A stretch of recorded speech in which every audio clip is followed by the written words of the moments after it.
नमस्कार मित्रांनो, मी विजय जोशी डोंबिवली आपणा सर्वांचं मनापासून स्वागत करतो आहे. झिम्माड काव्य समूह फेसबुक पेजवर मी आपल्या समोर माझ्या काही रचना सादर करणार आहे आणि ह्या माझ्या रचना सादर करण्याची जी मला संधी प्राप्त करून दिली त्याबद्दल झिम्माड काव्य समूहाच्या संचालिका वृषाली विनायक आणि त्यांच्या टीमचे मनापासून मी आभार व्यक्त करतो. आणि आपणा सर्वांनाही एक विनंती करतो की माझ्या कवितांवरील ज्या काही आपल्या प्रतिक्रिया आहेत त्या फेसबुक कॉमेंट्समध्ये आपण नक्की द्यायच्या आहेत. चला तर माझ्या कवितांचा आस्वाद घेऊया. मी आजच्या कार्यक्रमामध्ये आपल्यासमोर 3 माझ्या कविता किंवा 3 रचना सादर करणार आहे आणि त्या रचना ह्या माझ्या 3 वेगवेगळ्या प्रकारच्या मी घेण्याचा प्रयत्न करणार आहे.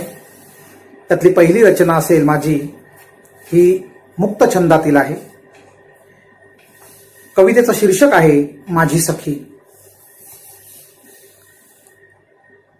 आपल्या जवळची व्यक्ती, आपली मैत्रीण किंवा आपला मित्र किंवा जो कोणी जवळची व्यक्ती असेल आणि ती आपल्याला जर सोडून जाणार असेल तर आपल्या जीवाला घोर लागून राहतो. आणि अशाच अर्थाची कविता, असाच आशय मांडणारी माझी कविता आहे माझी सखी. आता ही सखी कोण आहे ते आपण कवितेमध्येच पाहूया. कवितेचं शीर्षक आहे माझी सखी. तशी दिली होती मला कुणीतरी कल्पना तिच्या येण्याविषयीची. तशी दिली होती मला कुणीतरी कल्पना तिच्या येण्याविषयीची. मीही मनाने तयारी ठेवली होती तिच्या स्वागताची. तशी दिली होती मला कुणीतरी कल्पना तिच्या येण्याविषयीची. मीही मनाने तयारी ठेवली होती तिच्या स्वागताची. कुठेतरी ऐकलं होतं तिच्या गूढतेविषयी. कुठेतरी ऐकलं होतं तिच्या गूढतेविषयी.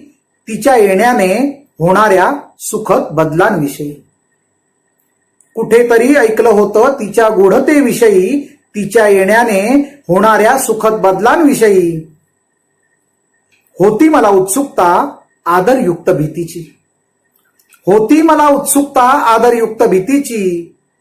ती प्रत्यक्षात आल्यावर कसा प्रतिसाद देईन याची. होती मला उत्सुकता आदरयुक्त भीतीची. ती प्रत्यक्षात आल्यावर कसा प्रतिसाद देईन याची. ती आली ठरल्याप्रमाणे गेली मला सुखावून. ती आलीही ठरल्याप्रमाणे गेली मला सुखावून. राहिली माझ्यासोबत माझं आयुष्य व्यापून. ऐन 40च्या उंबरठ्यावर तिने हळूहळू हात सैल केला. ऐन 40च्या उंबरठ्यावर तिने हळूहळू हात सैल केला. तसा मनात कोलाहल होऊ लागला. अस्वस्थ, चिडचिड, भीती, रुखरुख. अस्वस्थ, चिडचिड, भीती, रुखरुख संमिश्र भावनांचा गोंधळ आला मनात दाटून. अस्वस्थ, चिडचिड, भीती, रुखरुख संमिश्र भावनांचा गोंधळ आला मनात दाटून. माझी सखी मासिक पाळी माझी साथ सोडणार म्हणून. माझी सखी मासिक पाळी माझी साथ सोडणार म्हणून.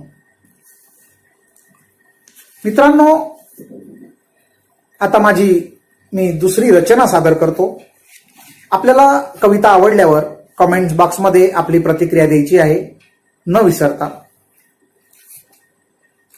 मी दुसरी रचना सादर करतो. पहिली रचना मी माझी मुक्त छंदातली घेतली. आता मी दुसरी रचना एक वृत्तामधली घेतो.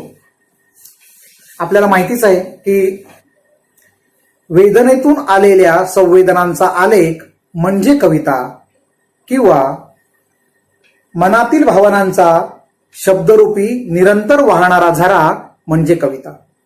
आणि अशाच कवितांनी किंवा अशाच कवितेने माझं सारं जीवन व्यापून गेलं आहे. तर ते कसं, तर ते मी माझ्या कवितेतच मांडण्याचा प्रयत्न केला आहे. माझी कविता आहे पादाकुलक या वृत्तामधली आणि कवितेचं शीर्षक आहे कविता. आणि अचानक ऋतू बदलला तना मनाला स्पर्शून गेला. आणि अचानक ऋतू बदलला, तना मनाला स्पर्शून गेला, झरझर आले भावमनीचे, कवी आतला लिहू लागला. आणि अचानक ऋतू बदलला, तना मनाला स्पर्शून गेला, झरझर आले भावमनीचे, कवी आतला लिहू लागला. कविता गझला यमक देखणे, अभंग आणिक छंद सुरीले. कविता गझला यमक देखणे, अभंग आणिक छंद सुरीले. समाजातल्या वास्तवतेचे शब्दांना मग अंकुर फुटले. चंद्र असो वा प्रियकर प्रेमळ, चंद्र असो वा प्रियकर प्रेमळ, सरिता डोंगर अथांग अंबर. कवी कल्पने नाही बंधन, प्रतिभा फुलली असीम सुंदर. चंद्र असो वा प्रियकर प्रेमळ, सरिता डोंगर अथांग अंबर. कवी कल्पने नाही बंधन, प्रतिभा फुलली असीम सुंदर. दाट धुक्यांची चादर ओढून फुलांभोवती रंग खेळतो. दाट धुक्याची चादर ओढून फुलांभोवती रंग खेळतो. आभाळाचे स्वप्न पाहुनी आयुष्याचे गाणे गातो. लिहितो कविता, गातो कविता, भजतो कविता, जगतो कविता. लिहितो कविता, गातो कविता, भजतो कविता, जगतो कविता. जीवन माझे व्यापून गेले, कविता कविता कविता कविता, कविता कविता कविता कविता. माझी पुढची रचना मी घेतोय.